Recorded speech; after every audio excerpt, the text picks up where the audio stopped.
ఈ వీడియోలో నేను మీకు కొంతమంది ఎంత బ్రష్ చేసినా వాళ్ళ టీత్ అనేవి ఎల్లో కలర్లోనే ఎందుకుంటాయి, అలాగే ఒక్కోసారి మనం సూర్యుని చుట్టం వల్ల తుమ్ము వస్తుంది. ఇలా ఎందుకు జరుగుతుందో చెప్తాను. ఇక్కడ స్క్రీన్ మీద కనిపించినట్టు రైల్వే ట్రాక్స్ దగ్గర రైల్స్ అనేవి మధ్యలో గ్యాప్ ఇచ్చి కనెక్ట్ చేస్తారు. ఒకవేళ డైరెక్ట్గా కనెక్ట్ చేసినట్టయితే ఏం జరుగుతుంది, అండ్ ఒకవేళ గాలిలో ఉన్న ఏరోప్లేన్ మీద పిడుగు పడితే ఏం జరుగుతుంది, ఇలాంటి మరెన్నో అమేజింగ్ అండ్ ఇంట్రెస్టింగ్ ఫ్యాక్ట్స్ ఈ వీడియోలో చెప్పబోతున్నాను. సో ఈ వీడియోని ఎక్కడ కూడా స్కిప్ చేయకుండా ఎండ్ దాకా చూడండి. ఓకే, లేట్ చేయకుండా let's get started. Fact number 1, chocolates అంటే చిన్నవాళ్ళ నుంచి పెద్దవాళ్ళ దాకా ఇష్టం లేరు అంటే ఎవ్వరు లేరు. అలాగే ఇలాంటి డెలీషియస్ చాక్లెట్స్ అంటే మనకంటే మన పెట్ డాగ్స్కి చాలా ఇష్టమే ఉంటాయి. అలానే డాగ్స్ కంటే చాక్లెట్ తిన్నట్టయితే చాలా డేంజర్. ఎందుకంటే చాక్లెట్లో థియోబ్రోమిన్ అనే టాక్సిక్ కెమికల్ అనేది ఉంటుంది. ఇది డైరెక్ట్గా వాటి హార్ట్ని కానీ నర్వస్ సిస్టమ్ని ఎఫెక్ట్ చేస్తుంది. ఒకవేళ పొరపాటున కనుక తిన్నట్టయితే diarrhoea, vomiting, excessive urination and గుండె కొట్టుకునే ప్రభావం పెరగడం లాంటి సిమ్టమ్స్ వస్తుంటాయి. ఇమీడియట్గా డాక్టర్ని కన్సల్ట్ కావాలి. ఎక్కువ మోతాదులో తిన్నట్టయితే చనిపోయే ఛాన్స్ కూడా ఉంది. మరి హ్యూమన్స్ని మనం తింటున్నాం ఏం కాదా అంటే, ఈ థియోబ్రోమిన్ అంటే హ్యూమన్స్లో లెస్ టాక్సిక్గా ఉంటుంది. So it means we can metabolize it but not dogs. So no matter how much your dog begs for piece of chocolate, remember dogs and chocolate don't mix. Next fact చెప్పే ముందు చిన్న విజ్ఞప్తి. ఈ వీడియోని మీరు ఎక్కడైనా బయట నుండి చూసినట్టయితే ముందుగా మీ మూతి కూడా అదేనంటే మీ మాస్క్ని ధరించండి. తస్మాత్ జాగ్రత్త, కరోనా ఇస్ ఎవ్రీవేర్.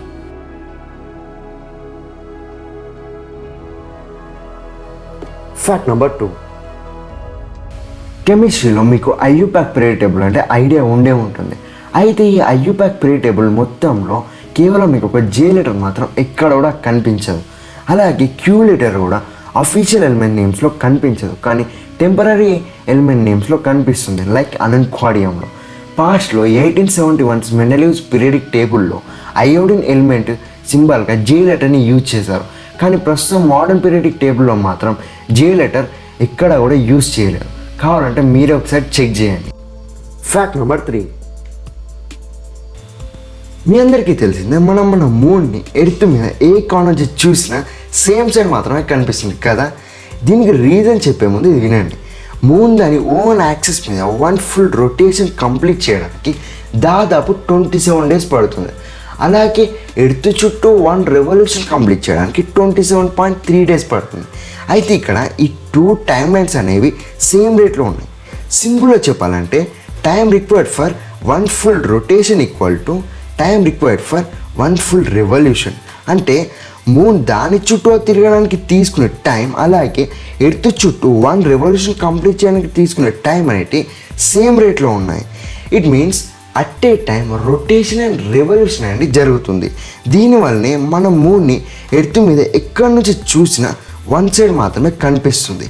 దీన్నే మనం సింక్రోనస్ రొటేషన్ లేదా టైడల్ లాకింగ్ అని అంటాం. ఫ్యాక్ట్ నెంబర్ 4, అమెరికాలో సౌత్ వెస్టర్న్ రీజియన్లో 40th స్టేట్ అయిన అరిజోనాలో పర్మిషన్ లేకుండా సెగ్వారో క్యాక్టస్ని రిమూవ్ చేయడం ఇల్లీగల్. ఒకవేళ రిమూవ్ చేసినట్టయితే పనిషబుల్గా 25 years jail and heavy penalty ఉంటుంది. అక్కడి ల్యాండ్ ఓనర్స్కి కూడా దాన్ని రిమూవ్ చేయాలి అంటే అరిజోనా డిపార్ట్మెంట్ ఆఫ్ అగ్రికల్చర్కి నోటిఫై చేసి పర్మిషన్ తీసుకోవాలి. అయితే ఈ మేజర్ రిస్ట్రిక్షన్కి రీజన్ ఏంటంటే, ఈ సెగ్వారో క్యాక్టస్ అనేది అరిజోనాలో కామన్గా గ్రో అవుతాయి, కానీ గ్రో కావడానికి ఇంక్రెడిబుల్ చాలా టైం తీసుకుంటుంది. ఏంటంటే ఒక 1 inch గ్రో కావడానికి దాదాపు 10 years టైం తీసుకుంటుంది. అలాగే 70 years ఆఫ్ ఏజ్కి జస్ట్ ½ feet హైట్కి మాత్రమే రీచ్ అవుతుంది. ఇక్కడనే వాటి ఫస్ట్ ఫ్లవర్స్ అనేవి ప్రొడ్యూస్ అవుతాయి. సో ఇంత లాంగ్ టైం తీసుకొని ఇవి గ్రో అవుతుంటే మనం జస్ట్ సెకండ్లో కట్ డౌన్ చేయడం అంటే కరెక్ట్ కాదు, రైట్? అలాగే వీటిని కట్ డౌన్ చేయకుండా ఒక రైట్ కండిషన్ ఉంచినట్టయితే వాటి లైఫ్ స్పాన్ వచ్చేసి దాదాపు 150 years to 200 years దాకా ఉంటుంది.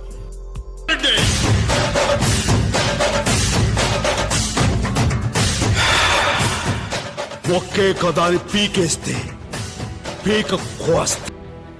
ఫ్యాక్ట్ నెంబర్ 5, మీ అందరికీ తెలిసిందే వరల్డ్లో లార్జెస్ట్ కంట్రీ రష్యా. ఎంత లార్జ్ అంటే ఒకప్పుడు మన సోలార్ సిస్టంలో 2370 kilometers ఎక్రాస్ ఉన్న 9th ప్లానెట్ అయిన ప్లూటోని ఈజీగా రష్యాలో ఫిట్ చేయొచ్చు.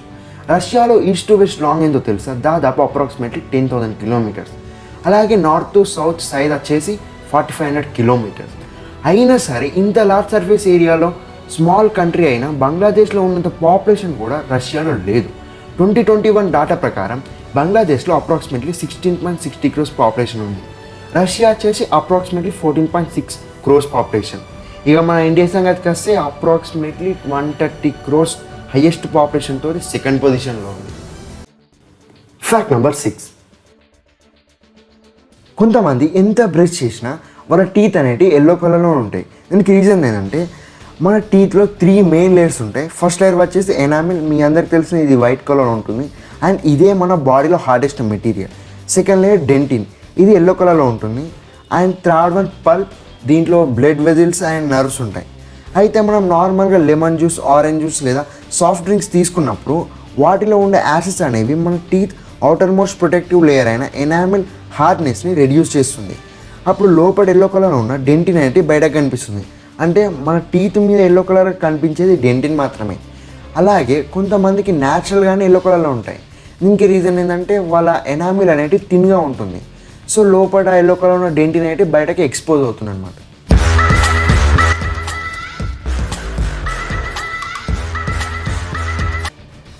Fact number 7.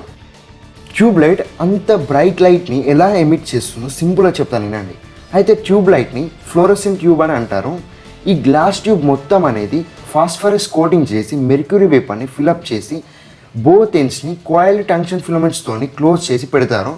ఎప్పుడైతే ఈ 2 ఫిలమెంట్స్ నుంచి కరెంట్ పాస్ అవుతుందో ఫిలమెంట్స్ అనేవి హీట్ అయ్యి నెగిటివ్లీ చార్జ్డ్ ఎలక్ట్రాన్స్ని ఎమిట్ చేస్తుంది. ఈ ఎలక్ట్రాన్స్ అనేవి ఒక కాయిల్ నుంచి ఇంకో కాయిల్కి యాక్సిలరేట్ అవుతూ ఉంటాయి. అప్పుడు గ్లాస్ ట్యూబ్లో ఆల్రెడీ ఫిలప్ చేసిన మెర్క్యూరీ ఆటమ్స్తోని ఈ ఎలక్ట్రాన్స్ కొల్లైడ్ అయినప్పుడు వచ్చే ఎనర్జీ నుంచి యూవీ లైట్ అంటే షార్ట్ వేవ్ రేడియేషన్ అనేది ప్రొడ్యూస్ అవుతుంది. ఈ యూవీ లైట్ ఫాస్ఫరస్ కోటింగ్ నుంచి పాస్ అయినప్పుడు విజిబుల్ లైట్ అంటే లాంగ్ వేవ్ రేడియేషన్ అనేది ప్రొడ్యూస్ అవుతుంది. ఇలా ట్యూబ్ నుంచి బయటకు వచ్చినప్పుడు బ్రైట్ లైట్ అనేది ఎమిట్ అవుతుంది. Fact number 8. మీ మొబైల్ ఫోన్లో రేడియేషన్ లెవెల్ ఎంత ఉందో తెలుసుకోవాలి అంటే *#07# మీ ఫోన్లో డైల్ చేయండి. ఇమీడియట్గా సార్ వాల్యూ అంటే స్పెసిఫిక్ అబ్జార్ప్షన్ రేట్ వాల్యూ అనేది డిస్ప్లే అవుతుంది. ఇక్కడ సార్ వాల్యూ అనేది 2 విధాలుగా మెన్షన్ చేస్తారు. ఒకటి హెడ్కి అండ్ ఇంకోటి బాడీకి. ఎప్పుడైతే మనకి కాల్ వచ్చినప్పుడు ఇయర్ దగ్గర పెట్టుకొని మాట్లాడతామో ఎంతవరకు మన ఫోన్ నుంచి వచ్చే రేడియేషన్ మన హెడ్ అబ్జర్వ్ చేసుకుంటుందో దాన్నే మనం సార్ వాల్యూట్ హెడ్ అని అంటాం. అండ్ అలాగే సార్ వాల్యూట్ బాడీ అంటే ఫోన్ని మనం పాకెట్లో పెట్టుకున్నప్పుడు లేదా హ్యాండ్స్లో పట్టుకున్నప్పుడు సో ఇక్కడ నుంచి ఈ రేడియో ఫ్రీక్వెన్సీ వేవ్స్ మన బాడీలోకి ఎంత వెళ్తున్నాయి అనే దాన్ని సార్ వాల్యూట్ బాడీ అంటారు. సో ఇలా సార్ వాల్యూ హెడ్కి ఒకటి అండ్ బాడీకి ఒకటి ఉంటుందన్నమాట. అండ్ మీ ఫోన్లోని సార్ వాల్యూ కనుక 1.6 watts/kilogram కంటే ఎబో ఉన్నట్టయితే ఇమీడియట్గా మీ ఫోన్ని చేంజ్ చేయండి. అలాగే IMEI అంటే international mobile equipment identity number కావాలంటే *#06# డైల్ చేయండి. ఇమీడియట్గా మీ mobile IMEI 15-digit number display అవుతుంది. Fact number 9. కొంతమంది సన్లైట్ చూడడం వల్ల కానీ ఫంక్షన్స్లో డిస్కో లైట్స్ లేదా బ్రైట్ లైట్ని చూడడం వల్ల స్నీజింగ్ వస్తుంది. అయితే ఈ కారణంగా వచ్చే స్నీజింగ్ని ఫోటిక్ స్నీజింగ్ అంటారు. దీనికి రీజన్ ఏంటంటే ఒక ప్రివైలింగ్ థియరీ ప్రకారం ఇది మన నోస్లో ఉండే ఒక థిక్ నర్వ్ అయిన ట్రైజెమినల్ నర్వ్ వల్ల ఇలా జరుగుతుంది. ఈ ట్రైజెమినల్ నర్వ్ అనేది మన నోస్లో ఇరిటేషన్ చేసే పార్టికల్స్ని సెన్స్ చేసి వాటిని బయటకి ఎక్స్పెల్ చేయడానికి మనకి స్నీజ్ వచ్చేలా చేస్తుంది. మనకి కామన్గా స్నీజ్ వచ్చేది ఈ నర్వ్ వల్లనే. అయితే ఈ ట్రైజెమినల్ నర్వ్ అనేది ఆప్టిక్ నర్వ్కి క్లోజ్గా ఉంటుంది. మీ అందరికీ తెలిసింది ఆప్టిక్ నర్వ్ అనేది మనం కళ్ళతో చూసే విజువల్ ఇన్ఫర్మేషన్ని బ్రెయిన్కి పంపిస్తుంది. అయితే కొంతమందిలో ఈ ఆప్టిక్ నర్వ్ అనేది ఓవర్ సెన్సిటివ్గా ఉంటుంది. ఎప్పుడైతే ఒక బ్రైట్ లైట్ సడన్గా ఈ ఆప్టిక్ నర్వ్ని స్టిమ్యులేట్ చేస్తుందో మిస్టేక్ అండి ఈ నర్వ్కి చెందిన కొన్ని సిగ్నల్స్ అనేవి ట్రైజెమినల్ నర్వ్కి పంపిస్తుంది. సో ఈ ట్రైజెమినల్ నర్వ్ ఆ సిగ్నల్స్ ఇరిటెంట్స్ అనుకొని మనకు స్నీజ్ వచ్చేలా చేస్తుంది. So this is the reason behind why does sunlight make you sneeze. Fact number 10. చెప్పాలంటే ఫ్యాక్ట్ కాదు కానీ మీరు ఐడెంటిఫై చేయాలని చెప్తున్నా. ప్రస్తుతం ప్రతి ఒక్కరి దగ్గర కొత్త నోట్ అదేనండి కొత్త కరెన్సీ నోట్ అనేవి ఉన్నాయి. ఒకవేళ ఇప్పుడు మీ పాకెట్లో కొత్త 10 రూపీస్ 20 రూపీస్ 50 రూపీస్ నోట్ ఉన్నట్టయితే తీసుకొని ఆ నోట్ మీద ఉన్న గాంధీతాత గారి లెఫ్ట్ టెంపుల్ ఇన్నర్ సర్ఫేస్లో స్పెటికల్స్కి ఒక హిందీ వర్డ్ ఉంటుంది. ఇది చాలా అంటే చాలా చిన్నగా ఉంటుంది. ఎవరికైనా సైట్ ఉన్నట్టయితే మీ స్పెట్స్ పెట్టుకొని చూడండి. అయినా కనిపించలేకపోతే భూతద్దం పెట్టి చూడండి. కానీ చూసి మర్చిపోకుండా అక్కడ ఏమనుందో ఈ వీడియో కింద కామెంట్ చేయండి. Fact number 11. ఈ ఫ్యాక్ట్ చెప్పే ముందు థర్మల్ ఎక్స్పాన్షన్ అంటే ఏందో చెప్తాను వినండి. ఏదైనా బాడీని హీట్ చేసినప్పుడు దాని షేప్, ఏరియా లేదా వాల్యూమ్ అనేది చేంజ్ అవుతుంది. సింపుల్గా చెప్పాలంటే హీట్ ద్వారా బాడీ డైమెన్షన్ చేంజ్ అవ్వడం. ఫర్ ఎగ్జాంపుల్ ఒక 10 సెంటీమీటర్స్ మెటల్ రాడ్ని సర్టన్ డిగ్రీస్ దాకా హీట్ చేశారనుకోండి, అప్పుడు మెటల్ రాడ్ ఏరియా అనేది చేంజ్ అవుతుంది. అంటే దాని లెంత్ అనేది ఇంక్రీజ్ అవుతుంది. 10 సెంటీమీటర్స్ నుంచి ఒక 10.2, 10.5 సెంటీమీటర్స్కి ఇంక్రీజ్ అవుతుంది. అలాగే ఈ థర్మల్ ఎక్స్పాన్షన్ వలన ఈఫిల్ టవర్ అనేది వింటర్ కంటే సమ్మర్లో 6 ఇంచెస్ గ్రో అవుతుందంట. మీ అందరికీ తెలిసిందే ఈఫిల్ టవర్ అనేది ఐరన్తో కన్స్ట్రక్ట్ చేశారని. సో సమ్మర్లో ఈ మెటల్ అనేది హీట్ అయ్యి ఎక్స్పాండ్ అవుతుంది, అంటే లెంత్ అనేది ఇంక్రీజ్ అవుతుంది. But depending on the season Eiffel tower average height వచ్చేసి 324 మీటర్స్. అండ్ అలాగే మీరు అబ్జర్వ్ చేసినట్టయితే రైల్వే ట్రాక్స్ దగ్గర ప్రతి రైల్ అనేది మధ్యలో గ్యాప్ ఇచ్చి కనెక్ట్ చేసి ఉంటాయి. ఎందుకు అలా గ్యాప్స్ వదిలారంటే యూజువల్గా రైల్స్ అనేవి స్టీల్తో చేస్తారు. స్టీల్స్ అనేవి వింటర్లో కాంట్రాక్ట్ అండ్ సమ్మర్లో ఎక్స్పాండ్ అవుతాయి. సో ఒకవేళ అలా గ్యాప్ ఇవ్వకుండా డైరెక్ట్గా కనెక్ట్ చేసినట్టయితే థర్మల్ ఎక్స్పాన్షన్ వల్ల రైల్స్ అనేవి బెండ్ అవుతాయి. అలా జరిగితే ట్రైన్ యాక్సిడెంట్స్కి దారితీస్తుంది. సో ప్రతి రైల్ కనెక్షన్ మధ్యలో గ్యాప్ ఇవ్వడం వల్ల కాంట్రాక్ట్ అండ్ ఎక్స్పాండ్ అనేది ఈజీగా జరుగుతుంది. దీనివల్ల ఎలాంటి బెండింగ్ అనేది జరగదు. లాస్ట్ ఫ్యాక్ట్ చెప్పముందు చిన్న ఇన్ఫర్మేషన్. ఈ ఛానల్లో ఇలాంటి ఇంట్రెస్టింగ్ అండ్ అమేజింగ్ ఫ్యాక్ట్స్తో పాటు ఎంటర్టైన్ చేసే వీడియోస్ని కూడా అప్లోడ్ చేస్తాము. సో ఫ్యాక్ట్స్తో పాటు ఫన్ని కూడా మిస్ కావద్దంటే C43 తెలుగు ఛానల్ని సబ్స్క్రైబ్ చేసి పక్కన వచ్చే గంటని క్లిక్ చేయండి. క్లిక్ చేయడం వల్ల ఇంకో 3 గంటలు వస్తాయి. దాంట్లో మొదటి గంటని యాక్టివేట్ చేసుకోండి. తద్వారా నేను పెట్టే ప్రతి వీడియో మీరు నోటిఫికేషన్తో పొందుతారు. Fact number 12. గాలిలో ఉన్న ఏరోప్లేన్ మీద పిడుగు పడితే చాలామంది ఏమనుకుంటారు అంటే ఆ ప్లేన్ క్రాష్ అవుద్దని. అయితే ప్లేన్లో ఒక కన్సర్న్ ఏంటంటే ది ఫ్యూయల్ ట్యాంక్స్. దాంట్లో చిన్న స్పార్క్ వచ్చినా ప్లేన్ మొత్తం ఎక్స్ప్లోడ్ అవుద్ది. ఇలాగే యుఎస్కి చెందిన బోయింగ్ 707 ఫ్లైట్ లైట్నింగ్కి గురయ్యి అది ఫ్యూయల్ ట్యాంక్ నుంచి పాస్ అవడం వల్ల ఆ ఫ్లైట్ మొత్తం ఎక్స్ప్లోడ్ అయింది. అందులో ఉన్న 81 ప్యాసింజర్స్ అండ్ క్రూతో సహా చనిపోయారు. అయితే ఇప్పుడు భయపడవలసిన అవసరం లేదు, ఎందుకంటే ఇది జరిగింది December 8, 1963లో. అంటే అప్పటి ప్లేన్స్ అనేవి లైట్నింగ్కి తట్టుకునేలా డిజైన్ చేయలేరు. కానీ ఇప్పుడున్న ప్రతి ప్లేన్ కూడా లైట్నింగ్కి తట్టుకునేలా డిజైన్ చేశారు. అయితే thousands of volts of electric కరెంట్ని క్యారీ చేసే ఈ లైట్నింగ్ నుంచి ప్లేన్స్ ఎలా ప్రొటెక్ట్ అవుతాయంటే most of the planes outer skin అనేది అల్యూమినియం మెటల్తో కవర్ చేస్తారు. మీ అందరికి తెలిసిందే aluminium is a good conductor of electricity. So ఎప్పుడైతే లైట్నింగ్ ప్లేన్ హిట్ చేస్తుందో ప్లేన్ అవుటర్ లేయర్ అయిన అల్యూమినియం లైట్నింగ్కి ఒక క్లియర్ పాత్ ఇస్తుంది.